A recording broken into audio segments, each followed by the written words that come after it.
দগ্ধ মাদ্রাসা ছাত্রী নুসরাতের শারীরিক অবস্থার সবশেষ পরিস্থিতি নিয়ে সাংবাদিকদের ব্রিফ করছেন চিকিৎসকরা।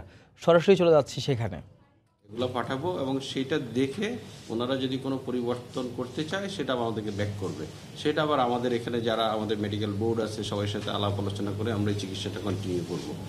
তারপরেও এখনোই যে এই পেশেন্ট সংকটাপূর্ণ যেরকম আছে এইটা কিন্তু এখনও কেটে উঠেনি, এটা কাটতে সময় লাগবে। আপনারা তো সবাই জানেন যে এই ধরনের বার্ন পেশেন্ট নিয়ে আমরা 2014-15 থেকেই ডিল করছি এই ধরনের সমস্যাগুলো নিয়ে, মেজর বার্ন নিয়ে। হ্যাঁ, তো আমরা অবশ্যই আশা করব যে যাতে আল্লাহ তাআলার রহমতে ও যাতে ভালো হয়ে ওঠে। আমরা কিন্তু ওর আব্বাকে ভাইকে ডাকছিলাম, দেখে সমস্ত কিছু বুঝিয়েছে, তারা একমত যে স্যার ঠিক আছে এইভাবেই চেষ্টা। আমার কথা হচ্ছে যে আমরা চেষ্টা করবো, জান প্রাণ চেষ্টা করবো, তাই না? এখন সিঙ্গাপুর জেনারেল হাসপাতালের সাথে আমাদের চুক্তি আছে, ওরা আসতেছে কিন্তু 14-15 তারিখ ওরা বাংলাদেশ, যদি ওর মেয়েটা ভালো থাকে তাহলে তো আরো ভালো।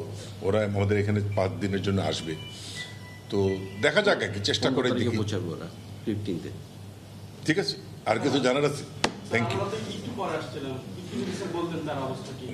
আমরা যেটা আজকে সকালে ভিডিও কনফারেন্স সিঙ্গাপুর জেনারেল হাসপাতালের সাথে আমরা করি, সে ভিডিও কনফারেন্সে যে সিদ্ধান্তটা হয় সিদ্ধান্তটা আমি বলছি, সেটা হচ্ছে যে আমরা আপাতত, তারা বলছে এই পেশেন্টের এই যে কন্ডিশন, এই কন্ডিশনে এত দূর ফ্লাই করা সম্ভব না, 5 ঘন্টা লাগে ফ্লাই করা এয়ারে। তো সেদিন তারা আমাদের আরো কিছু সাজেশন দিয়েছে কি কি করা লাগবে, আমরা সেগুলো করছি, করে তাদেরকে প্রতিদিনই আমরা জানাবো রিপোর্টগুলো। তারপরে কন্ডিশন ইমপ্রুভ করলে আমরা তখন চিন্তা করবো ট্রান্সফার করার।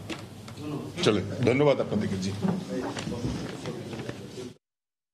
ফেনীতে দগ্ধ মাদ্রাসা ছাত্রী নুসরাতের শারীরিক অবস্থার সবশেষ পরিস্থিতি নিয়ে ব্রিফ করছিলেন ঢাকা মেডিকেল কলেজ হাসপাতালের বার্ন ইউনিটের চিকিৎসকরা।